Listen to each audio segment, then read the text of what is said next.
Hello and welcome to another lecture. आज हम start करने जा रहे हैं chapter number 3 S block elements. अब एस ब्लॉक एलिमेंट्स क्या हैं और उनसे रिलेटेड डिटेल आज हम स्टार्ट करेंगे। तो चलो शुरुआत करते हैं कि एस ब्लॉक एलिमेंट किसको कहते हैं। पहली बात तो ये है कि एस ब्लॉक एलिमेंट्स जिसमें एस ऑर्बिटल प्रोग्रेसिवली फिल हो, ठीक है, एस ऑर्बिटल प्रोग्रेसिवली फिल्ड हो, ठीक। और आप सब जानते हैं कि एस ऑर्बिटल जो होता है उसमें गुंजाइश सिर्फ 2 इलेक्ट्रॉन की होती है। इस वजह से जब ये एस ऑर्बिटल फिल होने जाएगा तो कॉन्फ़िगरेशन बनेगी NS1 और बनेगी NS2। और आप ये भी आप जानते हैं कि एस ब्लॉक एलिमेंट जो है इसमें सिर्फ 2 ग्रुप आते हैं। इसमें से एक है फर्स्ट ग्रुप के एलिमेंट जिसकी इलेक्ट्रॉनिक कॉन्फ़िगरेशन है वैलेंस शेल की NS1 और दूसरा है सेकेंड ग्रुप के एलिमेंट्स जिनकी इलेक्ट्रॉनिक कॉन्फ़िगरेशन वैलेंस शेल की होती है NS2, ठीक। और इवन आप ये भी जानते हैं फ्रॉम द प्रीवियस लेक्चर्स कि फर्स्ट ग्रुप के एलिमेंट्स जो हैं now they are called alkali metals, जबकि सेकेंड ग्रुप के जो एलिमेंट्स हैं इनको हम कहते हैं अल्कलाइन अर्थ मेटल्स। इनको हम क्या कहते हैं? Alkaline earth metals. इनको अल्कली क्यों कहते हैं? इनके लिए जो वर्ड अल्कली यूज़ किया जाता है वो क्यों यूज़ किया जाता है? क्योंकि ये जो एलिमेंट्स हैं एस ब्लॉक के, इनके oxides and hydroxides form alkaline और बेसिक सॉल्यूशन। इनके जो ऑक्साइड्स हैं या हाइड्रोक्साइड्स हैं ये एक तो वाटर सॉल्युबल हैं और दूसरा कि जब इनको पानी में डिज़ोल्व कर लेते हैं तो जो इनके एक्वस सॉल्यूशंस होती हैं वो बेसिक होती हैं या अल्कलाइन होती हैं। In that sense we are calling these elements as alkaline या अल्कली। सेकेंड ग्रुप के एलिमेंट जो हैं इनको कहते हैं अल्कलाइन अर्थ मेटल्स। इसकी वजह यह है कि सेकेंड ग्रुप के जो एलिमेंट्स हैं इनके कंपाउंड जो है वो अर्थ क्रस्ट में पाए जाते हैं मोस्टली, इस वजह से इनको हम कहते हैं अल्कलाइन अर्थ मेटल। जैसे आप जानते हैं कैल्शियम कार्बोनेट, लाइमस्टोन, जैसे कि आप जानते हैं जिप्सम, कैल्शियम सल्फेट डाइहाइड्रेट, जैसे कि आप जानते हैं इप्सम, मैग्नीशियम सल्फेट हेप्टाहाइड्रेट। तो their compounds are abundantly available in the earth crust. एक तो बात ये क्लियर होनी चाहिए। अच्छा, कुछ और चीज़ें जो आपकी नॉलेज में होनी चाहिए regarding to the S block element, ठीक है, वो है इनकी अबंडेंस। यानी एस ब्लॉक एलिमेंट में जो फर्स्ट ग्रुप के एलिमेंट हैं या फिर सेकेंड ग्रुप के एलिमेंट्स हैं, इनमें कौन सा एलिमेंट मोस्ट अबंडेंटली अवेलेबल है और कौन सा एलिमेंट रेयरेस्ट है, ये इन्फॉर्मेशन आपसे होनी चाहिए। तो आप देख सकते हैं कि फर्स्ट ग्रुप के जो एलिमेंट्स हैं जिसमें लिथियम, सोडियम, पोटाशियम, रुबिडियम, सीरियम and last element is the francium. Similarly second group की बात करें तो आप जानते हैं beryllium, second is the magnesium, next one is the calcium and then we have strontium and इसके अलावा है barium and last element is radium. तो आप देख सकते हैं कि good list of the first and second group element. First group के जो मोस्ट अबंडेंट एलिमेंट हैं वो हैं सोडियम एंड पोटाशियम, और सेकेंड ग्रुप के जो मोस्ट अबंडेंट एलिमेंट जो है नेचर में वो है मैग्नीशियम और कैल्शियम। फर्स्ट ग्रुप का जो रेयरेस्ट एलिमेंट है वो है फर्नेशियम जो कि रेडियो एक्टिव है, और सेकेंड ग्रुप का भी जो रेयरेस्ट एलिमेंट है वो है रेडियम, ये भी रेडियो एक्टिव है। बीइंग रेडियो एक्टिव फर्नेशियम और रेडियम इन दोनों को अपने रिस्पेक्टिव ग्रुप से एक्सक्लूड किया जाता है क्योंकि इसको हम नॉर्मल केमिस्ट्री में हम डिस्कशन में नहीं लाते या इसको डिस्कस नहीं करते। एक तो ये रेडियो एक्टिव है और ये दूसरी इसकी बेसिक वजह ये बन सकती है कि ये लीस्ट अबंडेंट हैं। ये क्या हैं? लीस्ट अबंडेंट हैं, ठीक है। कुछ और चीज़ें, अब एस ब्लॉक एलिमेंट जो हैं, एस ब्लॉक एलिमेंट जो हैं इनसे बारे में कुछ और इन्फॉर्मेशन यहाँ पर मैं शेयर कर रहा हूँ, तो ज़रा ध्यान से सुनेंगे। इसमें एक तो ये कि एस ब्लॉक एलिमेंट जो हैं ये जो एलिमेंट हैं they form colourless compound, they form colourless compounds, ठीक है, just like sodium chloride, sodium carbonate, even potassium carbonate या इवन कैल्शियम सल्फेट या कैल्शियम कार्बोनेट। तो आप देख सकते हैं कि जो फर्स्ट और सेकेंड ग्रुप के elements called the S block element ये कलरलेस कंपाउंड बनाते हैं। अगर किसी भी कंपाउंड का कलर है और उसमें अगर एस ब्लॉक एलिमेंट भी अवेलेबल है तो उसकी वजह जो होगी कलर की वो एस ब्लॉक एलिमेंट नहीं होगा। जैसे कि आपने सुना होगा कि कंपाउंड लाइक KMnO4, ठीक है, KMnO4 जो है इसकी जो सॉल्यूशन होती है वो पिंक कलर की होती है या डीप पर्पल कलर की होती है। तो reason of this compound is not the potassium, reason of this compound is a permanganate ion. जो परमैंगनेट आयन है जिसमें ट्रांजिशन मेटल है, इसकी वजह जो है कलर की वो इसके अंदर मौजूद ट्रांजिशन एलिमेंट होता है, ठीक है, या ट्रांजिशन मेटल या उसका आयन अगर किसी कंपाउंड में है तो that will be the reason of the colour. इसी तरह से आप जानते हैं कि कंपाउंड है potassium chromate, that is K2CrO4। अब पोटेशियम क्रोमेट जो है इसमें पोटेशियम के टोटल दो एटम है, तो ये हो गया 2 + 1, ठीक है, और जो क्रोमेट आयन है इसके ऊपर चार्ज है 2 माइनस की, तो chromate ion is the reason of the colour, ठीक है। आप जानते हैं कि पोटेशियम क्रोमेट जो है इसकी सॉल्यूशन का कलर जो होता है वो क्या होता है, वो होता है येलो कलर। तो कलर जो होते हैं यहाँ पर कलर जो होता है वो होता है डीप पिंक कलर होता है, ठीक है। तो colour of the solutions are not because of the alkali metal या alkaline earth metal, colour is because of the presence of transition metal ion. तो एक बात तो ये आपकी नॉलेज में होनी चाहिए। इसके अलावा कुछ चीज़ें हम और डिस्कस कर सकते हैं, जैसे कि ये जो एस ब्लॉक एलिमेंट्स होते हैं, ठीक है, ये डायमैग्नेटिक नेचर के होते हैं, डायमैग्नेटिक नेचर के होते हैं। डायमैग्नेटिक नेचर का होना इसका मतलब है कि ये एलिमेंट या फिर इनके कंपाउंड मैग्नेटिक फील्ड में अट्रैक्ट नहीं होते, मैग्नेटिक फील्ड में अट्रैक्ट नहीं होते। मैग्नेटिक फील्ड में अट्रैक्ट क्यों नहीं होते? क्योंकि number of unpaired electrons are unavailable, ठीक है, नंबर ऑफ अनपेयर्ड इलेक्ट्रॉन्स जो होते हैं वो अवेलेबल नहीं होते। अगर सपोज करें कि फर्स्ट ग्रुप के एलिमेंट हैं तो उसमें आप जानते हैं कि उसकी कॉन्फ़िगरेशन जो NS1 है उसमें S में एक इलेक्ट्रॉन है जो अनपेयर्ड है, तो अगर नंबर ऑफ अनपेयर्ड इलेक्ट्रॉन हैं तो बहुत कम है। अगर वो एलिमेंट कंपाउंड फॉर्म में जाते हैं तो आप जानते हैं कि एस ब्लॉक एलिमेंट जो है फर्स्ट ग्रुप वाले एक इलेक्ट्रॉन गिव अप कर देते हैं और सेकंड वाले 2 इलेक्ट्रॉन गिव अप कर देते हैं। इस वजह से जब आयन बन जाते हैं तो आयन जो होते हैं वो कंप्लीटली डायमैग्नेटिक होते हैं, क्योंकि आयनिक स्टेट में इनकी कॉन्फ़िगरेशन स्टेबल हो जाती है और कोई भी अनपेयर्ड इलेक्ट्रॉन अवेलेबल नहीं होता।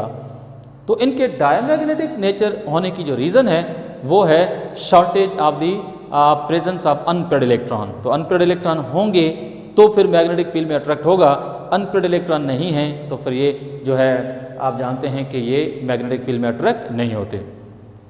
इसके अलावा अगर हम एस ब्लॉक एलिमेंट जो हैं इनमें अगर हमें फर्स्ट ए ग्रुप और सेकेंड ए ग्रुप के जो कंपाउंड्स हैं, फर्स्ट ए ग्रुप और सेकेंड ए ग्रुप के जो कंपाउंड्स हैं इनकी अगर हम कंपैरिजन करें, फॉर एग्जांपल अगर मैं कहूँ कि फर्स्ट ए ग्रुप के हैलाइड्स,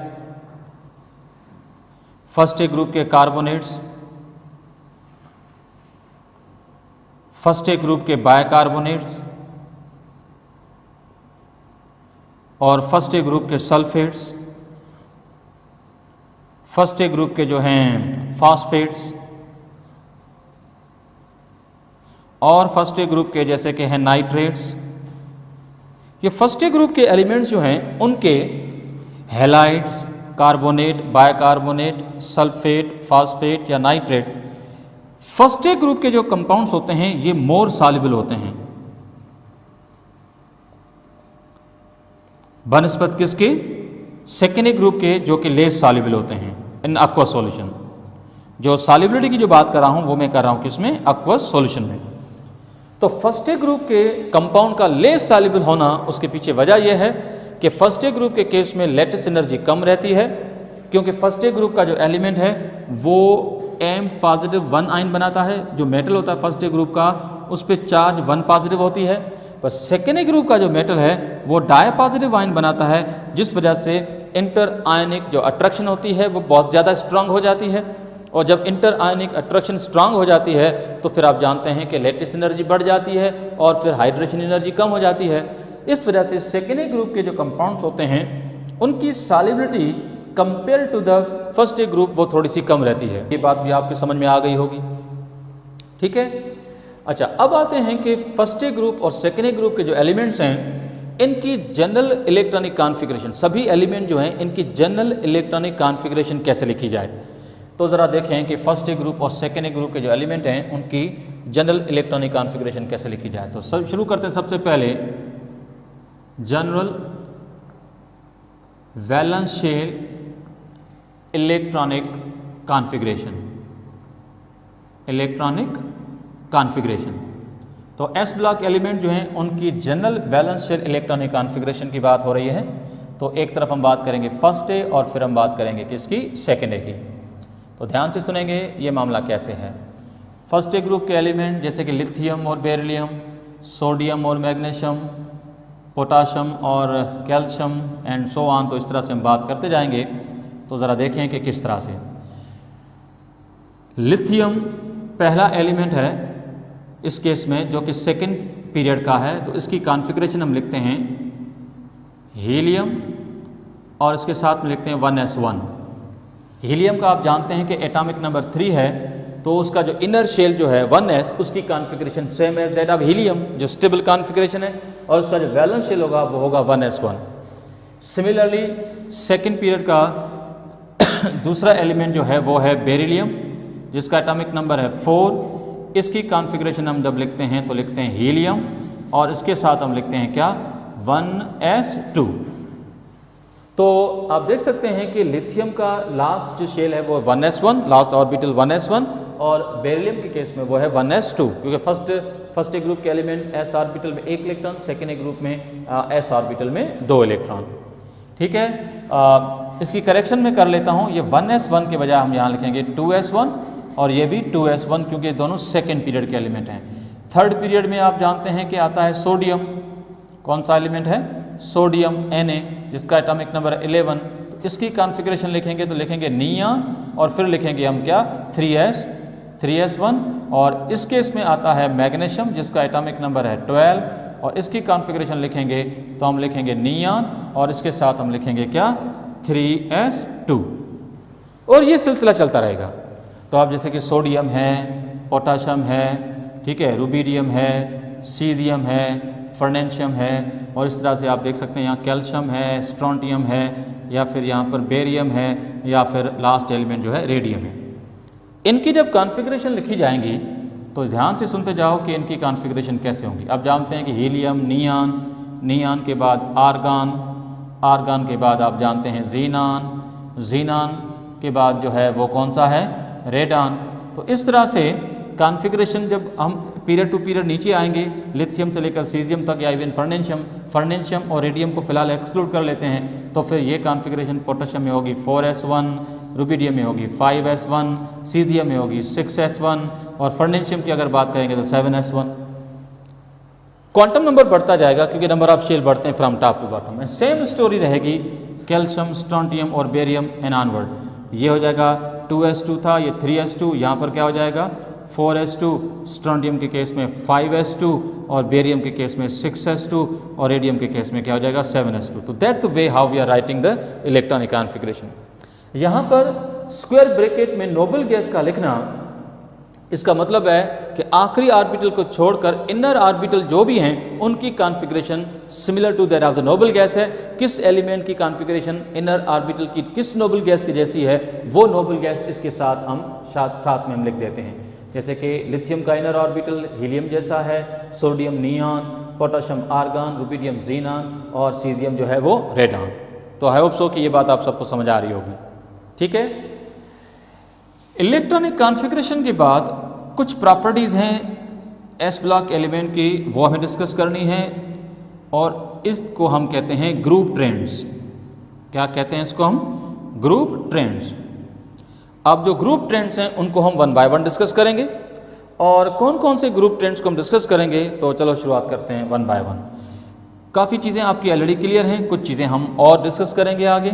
जैसे कि नंबर 1 हम बात कर लेते हैं सबसे पहले एटॉमिक रेडियाई की।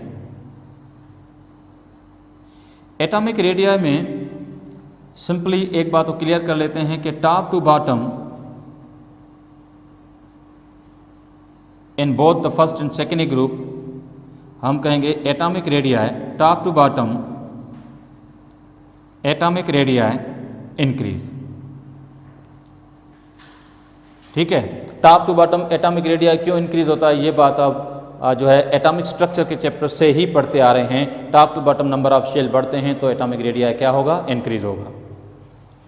लेकिन अगर हम first A group to second A group जाएं तो फिर हम कहेंगे कि एटॉमिक रेडियाई विल डिक्रीज। क्यों? क्योंकि first A group to second A group जाएंगे तो आप जानते हैं कि सेकेंड ए ग्रुप में न्यूक्लियर चार्ज बढ़ जाती है due to the increase in the atomic number of proton बढ़ेंगे, न्यूक्लियर चार्ज बढ़ेगी, तो बढ़ी हुई न्यूक्लियर चार्ज इलेक्ट्रॉन को ज़्यादा अट्रैक्ट करती है और इस वजह से एटॉमिक साइज श्रिंक हो जाती है, रिड्यूस हो जाती है।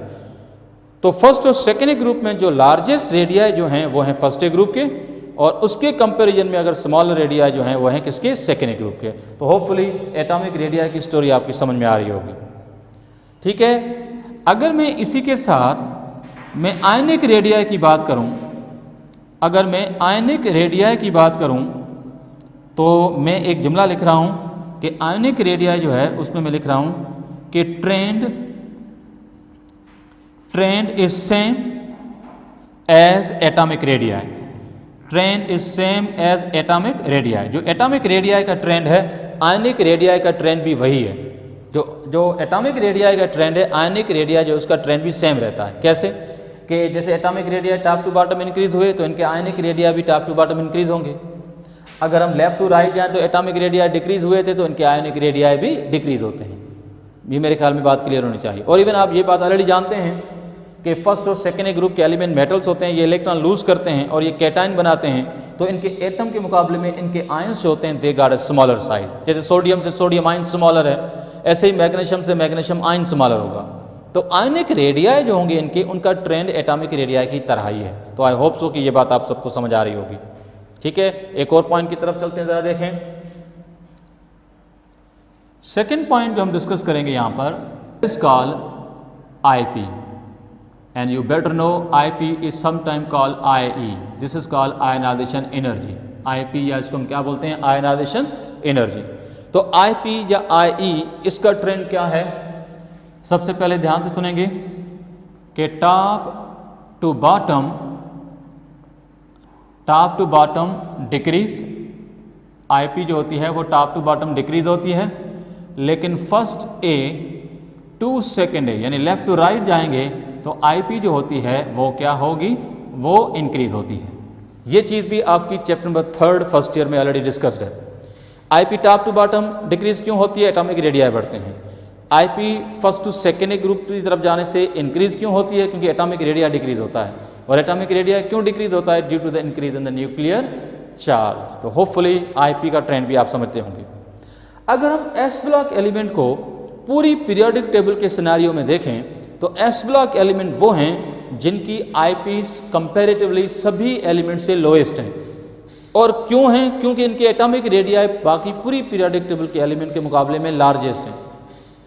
क्योंकि इनकी IP लोएस्ट हैं तो ये बहुत ही अच्छे इलेक्ट्रॉन लूजर्स होते हैं, और जो एलिमेंट जितना बेटर इलेक्ट्रॉन लूजर होता है उतने ही उसके मेटेलिक कैरेक्टर भी अच्छे होते हैं। तो मैं यहीं पर एक और पॉइंट भी डिस्क्राइब कर लेता हूं, and this is called metallic characters. Metallic characters का मतलब है ईज ऑफ लूजिंग इलेक्ट्रॉन, कि how much easier the element is losing the electron, कितना जल्दी एलिमेंट जो है वो इलेक्ट्रॉन को गिव अप करता है। तो मुझे बताओ कि अगर IP लो होगी तो मेटेलिक कैरेक्टर क्या होंगे, ज़्यादा होंगे, क्योंकि एलिमेंट जल्दी इलेक्ट्रॉन गिव अप करेगा। तो हम यहाँ पर ये कह सकते हैं कि मेटेलिक कैरेक्टर को अगर मैं m.c से लिखूँ सपोज टू बी, तो this will be inversely proportional to IP। Lower the IP higher the metallic character. तो मेटेलिक कैरेक्टर जो होते हैं वो टॉप टू बॉटम अगर हम टॉप टू बॉटम अगर आए तो आप जानते हैं कि मेटलिक कैरेक्टर क्या होंगे, इंक्रीज होंगे। क्यों? क्योंकि एटॉमिक रेडिया इंक्रीज होता है। एटॉमिक रेडिया के इंक्रीज होने से क्या होता है, आईपी डिक्रीज हो जाती है, और जितना कम एनर्जी देने से इलेक्ट्रॉन गिव अप होंगे उतना वो अच्छा मेटल होगा। इसी तरह से अगर हम first A to second A group की तरफ जाएं तो फिर मेटलिक कैरेक्टर थोड़े बहुत डिक्रीज होते हैं, पर इतने भी नहीं जितने के पीरियोडिक टेबल में सेकेंड ग्रुप से आगे चलते हैं। However S block element as a whole are the better metal because their IPs are comparatively low as compare to the entire periodic table. तो आई होप सो कि ये बात आप सबको समझ आ गई होगी। ठीक है, चलते हैं आगे, एक और पॉइंट की तरफ चलते हैं, एंड दिस इज कॉल्ड, ठीक है, आईपी के बाद एक और पॉइंट को डिस्कस करते हैं, and this is called melting points, या फिर इनकी बॉइलिंग पॉइंट, जिसको शॉर्टकट में लिखा बी डॉट बी। मेल्टिंग और बॉइलिंग पॉइंट जो हैं, इसका ट्रेंड क्या है? ठीक है, नंबर एक, decrease from top to bottom and increase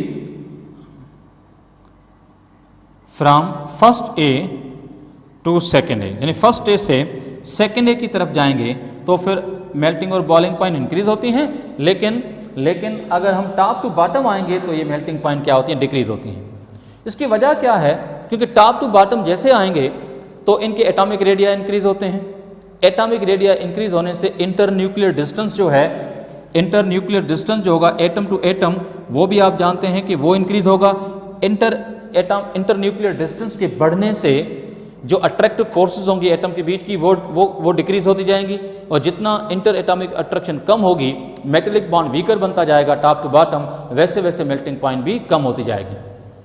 अगर आप कंपेयर करें इनकी वैल्यूज़ को, जैसे कि सोडियम की मेल्टिंग पॉइंट जो है वो 98 है।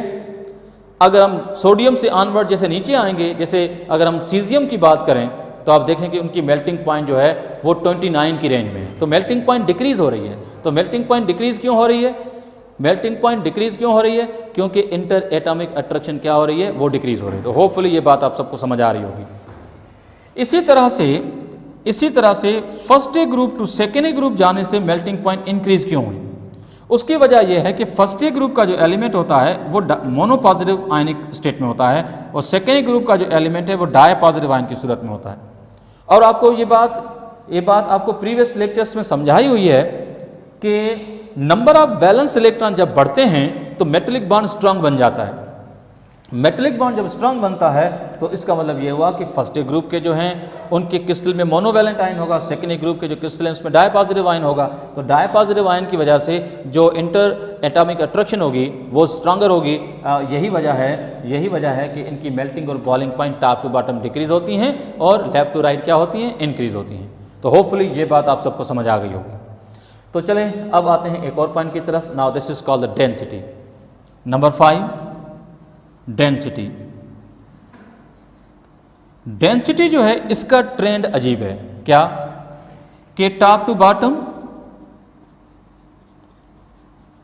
बॉटम भी इंक्रीज होती है, और फर्स्ट ए टू सेकेंड ए अगर हम जाएं तो भी डेंसिटी जो होती है इनकी वो क्या होती है, तो भी इंक्रीज होती है। Density in both direction increase, top to bottom भी और लेफ्ट टू राइट भी। अब आते हैं इसके पीछे लॉजिक क्या है। देखो भाई, top to bottom density increase होती है, इसकी बेसिक वजह यह है कि जो इन एलिमेंट के जो एटॉमिक मासेस हैं वो बढ़ते हैं। No doubt top to bottom number of shell भी बढ़ते हैं, वॉल्यूम भी बढ़ता है, लेकिन element to element number of shell एक बढ़ता है। लेकिन आप जानते हैं कि एटॉमिक मासेस में जो इंक्रीमेंट है वो बहुत ज़्यादा है। जैसे लिथियम टू सोडियम, एक एग्जांपल दे रहा हूँ, लिथियम टू सोडियम आप जाएंगे तो नंबर ऑफ शेल सिर्फ एक बढ़ेगा, लेकिन लिथियम का एटॉमिक मास 7 है, सोडियम का एटॉमिक मास 23 है। ऐसे सोडियम से पोटेशियम की तरफ जाएंगे तो नंबर ऑफ शेल एक बढ़ेगा, लेकिन मासेस को देखेंगे तो सोडियम का 23 है तो पोटेशियम का 39 है। तो increment in mass from top to bottom ज़्यादा है बनस्पत उसके वॉल्यूम के, तो डेंसिटी बढ़ जाती है। पर अगर हम लेफ्ट टू राइट जाएं, यानी फर्स्ट ए ग्रुप के मुकाबले में सेकेंड ए ग्रुप की बात करें, तो सेकेंडरी ग्रुप के जो एलिमेंट्स हैं उनकी डेंसिटी फर्स्ट ग्रुप से ज़्यादा हैं। और ये क्यों? क्योंकि लेफ्ट टू राइट दोनों बातें फेवर में जाती हैं।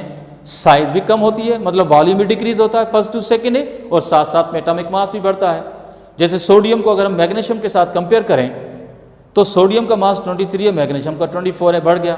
सोडियम की साइज बड़ी थी, मैग्नीशियम की साइज भी स्मॉल है, ये भी बात फेवर में जा रही है। तो आई होप सो कि डेंसिटी का ट्रेंड भी आप समझ गए होंगे कि टॉप टू बॉटम भी इंक्रीज होती हैं मास की वजह से, और लेफ्ट टू राइट भी इंक्रीज होती हैं, और यहाँ पर मास और वॉल्यूम दोनों फेवर करते हैं। इसी बात को लेकर अगर आप देखें तो फर्स्ट ग्रुप के एलिमेंट जो होते हैं वो लेस डेंसर होते हैं, सेकेंडरी ग्रुप के एलिमेंट ज़्यादा डेंसर होते हैं, और ज़्यादा डेंसर होने की वजह से सेकेंडरी ग्रुप के एलिमेंट ज़्यादा हार्डर भी होते हैं। You can not cut the secondary group element easier by the ordinary knife, यानी आम चाकू या छुरी घर में होती है, आप उससे आप सेकेंडरी ग्रुप के एलिमेंट को इजीली काट नहीं सकते। लेकिन फर्स्ट ग्रुप के जो एलिमेंट्स होते हैं ये बहुत ज़्यादा सॉफ्टर होते हैं। क्यों? क्योंकि इनमें जो इंटर एटॉमिक अट्रैक्शन है वो वीक है, डेंसिटी कम है, तो they can be easily cut. Just like sodium इतना सॉफ्ट होता है कि अगर हम उसको फिंगर के बीच में अगर हम उसको प्रेस करें तो इवन वो भी प्रेस हो जाता है, क्योंकि इतना सॉफ्ट एलिमेंट होता है because of the lower density. तो ये कुछ प्रॉपर्टीज हैं, चलते हैं कुछ और प्रॉपर्टीज की तरफ। एक और प्रॉपर्टी डिस्कस करने जा रहे हैं एस ब्लॉक एलिमेंट में। Now this is called hydration energy. आपको याद होगा कि हमने ये टॉपिक ऑलरेडी पढ़ा हुआ है, हाइड्रेशन। बस हमें देखना है कि अब हाइड्रेशन के बाद हाइड्रेशन एनर्जी जो है इसका ट्रेंड क्या होगा एस ब्लॉक एलिमेंट में। थोड़ा बहुत मैं रिव्यू कर लेता हूँ कि हाइड्रेशन क्या थी और फिर उसमें से कंसेप्ट हाइड्रेशन एनर्जी का कहाँ से आया।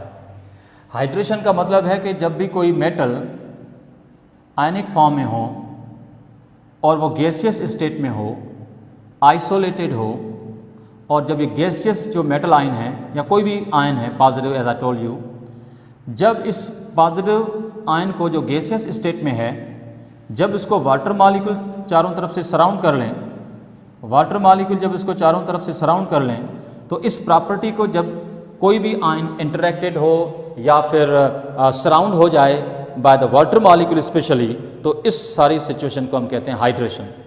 और आप जानते हैं कि आयन जो होता है वो कितना सराउंड होगा बाय द वाटर मॉलिक्यूल, ये दो फैक्टर पे डिपेंड करता है, जो बात आप ऑलरेडी जानते हैं।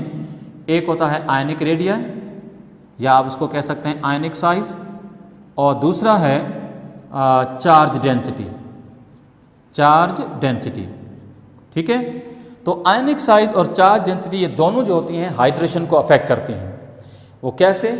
कि जब आयनिक साइज बढ़ेगी तो हाइड्रेशन जो होती है वो कम होती है। तो मैं यहाँ पर शॉर्टकट में बात कर लेता हूँ। आयनिक साइज जब बढ़ेगी तो हाइड्रेशन क्या होती है? कम होती है। ये बात ऑलरेडी आप जानते हैं, ये टॉपिक आपका ऑलरेडी डिस्कस्ड है। चार्ज डेंसिटी जो है इसको हम कैसे डिस्कस करें? तो चार्ज डेंसिटी जब बढ़ती है तो हाइड्रेशन भी बढ़ती है। फर्स्ट ग्रुप और सेकेंड ग्रुप में ये दोनों पॉइंट्स जो हैं आयनिक साइज और चार्ज डेंसिटी किस तरह से काम करती हैं, उसी हिसाब से हाइड्रेशन भी डिसाइड होती है। और याद रखें कि जितना हाइड्रेशन ज़्यादा होगी उतना वाटर मॉलिक्यूल ज़्यादा सराउंड करेंगे और उतना एनर्जी ज़्यादा रिलीज होगी। तो ऐसी सूरत में हाइड्रेशन इज डायरेक्टली प्रोपोर्शनल, या आप उसको यूँ लिख सकते हैं कि hydration energy is directly proportional to hydration. जितना हाइड्रेशन ज़्यादा होगी उतना हाइड्रेशन एनर्जी ज़्यादा होगी। तो आई होप सो ये बात आपके समझ में आ गई होगी। अब याद रखें कि हाइड्रेशन एनर्जी की प्रॉपर डेफिनेशन ये है कि जब 1 मोल आयन सॉल्यूशन में हाइड्रेट हों, जब 1 मोल आयन को वाटर मॉलिक्यूल सराउंड करेंगे तो उस दौरान जो भी एनर्जी रिलीज होगी उसको कहते हैं हाइड्रेशन एनर्जी। और हाइड्रेशन एनर्जी हमेशा पर मोल पे काउंट की जाती है, इस वजह से इसका यूनिट होता है किलो जूल्स पर मोल। अब आप देखें कि हाइड्रेशन एनर्जी जो है ये टॉप टू बॉटम डिक्रीज होती है। ठीक है, हाइड्रेशन एनर्जी क्या होती है? टॉप टू बॉटम डिक्रीज होती है। और दूसरी बात ध्यान से सुनेंगे कि हाइड्रेशन एनर्जी जो है वो first group to second group जो है हम जाएंगे तो हाइड्रेशन एनर्जी जो है वो इंक्रीज होगी। अच्छा, first group to second group hydration energy increase क्यों होगी? क्योंकि first group to second group तक जाने के दौरान क्या होता है, एक तो आप जानते हैं कि चार्ज बढ़ जाती है फर्स्ट ग्रुप के mono positive ion, second group के di positive ion, ionic size भी कम हो जाती है, और ये दोनों बातें जो होती हैं वो हाइड्रेशन को इंक्रीज करती हैं। इस वजह से सेकेंडरी ग्रुप में हाइड्रेशन एनर्जी क्या होती है, ज़्यादा होती है। तो which ions are more hydrated, secondary group. और फर्स्ट ग्रुप हो चाहे सेकेंडरी ग्रुप हो, इनमें से ज़्यादा कौन ज़्यादा जो है हाइड्रेटेड होंगे, जो कि टॉप एलिमेंट होंगे, जैसे लिथियम है, बेरिलियम है, या सोडियम है, या मैग्नीशियम है। लेकिन सोडियम से ज़्यादा हाइड्रेशन मैग्नीशियम की होगी, एज आई टोल्ड कि फर्स्ट ग्रुप के मुकाबले में सेकेंडरी ग्रुप वालों के एलिमेंट की जो हाइड्रेशन होती है वो क्या होती है, वो ज़्यादा होती है। तो होपफुली ये बात आपको समझ आई होगी कि hydration energy S block element में लेफ्ट टू राइट इंक्रीज क्यों होती है, टॉप टू बॉटम डिक्रीज क्यों होती है। एक और प्रॉपर्टी है एस ब्लॉक एलिमेंट में, तो वो डिस्कस कर लेते हैं। Now this is called number 7 electrode potential. अब इलेक्ट्रोड पोटेंशियल जो है एस ब्लॉक एलिमेंट में, how this particular topic is working. एक पॉइंट है कि एस ब्लॉक एलिमेंट्स है very high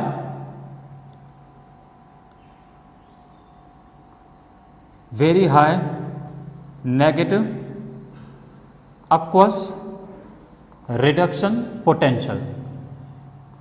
S block element जो हैं इनके aqueous reduction potential की जो वैल्यूज हैं वो नेगेटिव में बहुत ज़्यादा हाई है। इसका मतलब ये है कि जब ये एलिमेंट वाटर के टच में आते हैं तो इनके रिड्यूस होने का पोटेंशियल जो है वो एक्चुअल में बहुत कम है। इनके अपने रिड्यूस होने का पोटेंशियल बहुत कम है। क्यों? क्योंकि इनके रिडक्शन पोटेंशियल की वैल्यूज जो हैं वो नेगेटिव में हाई हैं। इसका मतलब है कि these elements have the great tendency to lose electron rather than gaining. ठीक है, तो इसी वजह से एस ब्लॉक एलिमेंट जो होते हैं ये वाटर बेस्ड जो सॉल्यूशंस होती हैं उनमें एज ए इलेक्ट्रोड इस्तेमाल नहीं किए जाते। ठीक है, लेकिन फिर भी अगर हम बात करें तो नेगेटिव aqueous रिडक्शन की जो पोटेंशियल की जो वैल्यूज हैं वो नेगेटिव में हाई हैं। तो इस वजह से मैं एक जुमला लिख रहा हूं कि hence these elements cannot be used as electrode in aqueous solution। In aqueous solutions में हम इन एलिमेंट्स को एज ए इलेक्ट्रोड इस्तेमाल नहीं कर सकते। क्यों? क्योंकि जब इन एलिमेंट्स को वाटर बेस्ड सॉल्यूशन में एज ए इलेक्ट्रोड हम डिप करेंगे तो वो इलेक्ट्रोड खुद पानी के साथ एक्सप्लोसिवली या फिर रैपिडली रिएक्ट कर लेंगे। इससे पहले कि हम इलेक्ट्रोड से करंट पास करें, ये इलेक्ट्रोड खुद पानी के साथ रिएक्ट कर लेंगे और इलेक्ट्रॉन गिव अप कर देंगे। तो ऐसी सूरत में these elements can not be used in the aqueous based solution. हाँ, अगर कोई सॉल्यूशन aqueous बेस्ड नहीं है तो फिर तो एक अलग स्टोरी है। जैसे आप जानते हैं कि मोबाइल फ़ोन की बैटरी है, इस a kind of a dry battery. आप जानते हैं कि this battery is called lithium ion battery. उसमें हम लिथियम यूज़ करते हैं, पर वो वाटर बेस्ड नहीं होती इस वजह से। लेकिन अगर वाटर बेस्ड होती तो हम लिथियम कभी भी हम इसको यूज़ नहीं कर पाते। बात समझ में आ रही है? पर ये जो वैल्यूज़ हैं टॉप टू बॉटम डिक्रीज हो रही है नेगेटिव में। ये जो वैल्यूज़ हैं अगर आप देखें लिथियम, सोडियम, पोटाशियम या रुबिडियम, इनकी वैल्यूज सोडियम से लेकर रुबिडियम तक जो है वो डिक्रीज हो रही हैं। इसका इनडायरेक्ट मतलब ये है कि डिक्रीज हो रही हैं पर वो नेगेटिव में या प्लस में। ठीक है, डिक्रीज हो रही है नेगेटिव में, एक्चुअल में वो बढ़ रही हैं। उसके बावजूद भी लिथियम की वैल्यू का हाईएस्ट होना वो इस वजह से है क्योंकि लिथियम की साइज बहुत स्मॉल है। तो aqueous सॉल्यूशन में जिस आयन की साइज स्मॉल होती है उसकी हाइड्रेशन बहुत जल्दी हो जाती है। तो इस वजह से स्मॉल साइज होने के बावजूद भी लिथियम के रिडक्शन पोटेंशियल की वैल्यू का हाई होना वो इस वजह से है क्योंकि इसकी आयन्स जो होते हैं इनकी हाइड्रेशन बहुत जल्दी हो जाती है। तो ना चाहते हुए भी लिथियम जल्दी से अपने इलेक्ट्रॉन गिव अप करता है और वो जल्दी से अपने आप को ऑक्सीडाइज करता है, रिड्यूस नहीं ऑक्सीडाइज करता है। तो that's why we are discussing this kind of topics. So that's it for now. Hopefully ये बात आपको समझ आई होगी। इंशाल्लाह we will meet in the next lecture.